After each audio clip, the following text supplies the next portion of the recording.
3.3 billion তথা 3 billion টাকার বিনিময়ে ইসরায়েলের কাছে অস্ত্র বিক্রি দিতে অনুমতি দিয়েছে।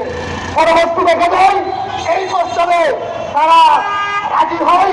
রাজির প্রেক্ষিতে তার ভোটের 15% যখন ভোট দেয়, এর প্রেক্ষিতে ওই প্রস্তাবনা বন্ধ করে দেওয়া হয়।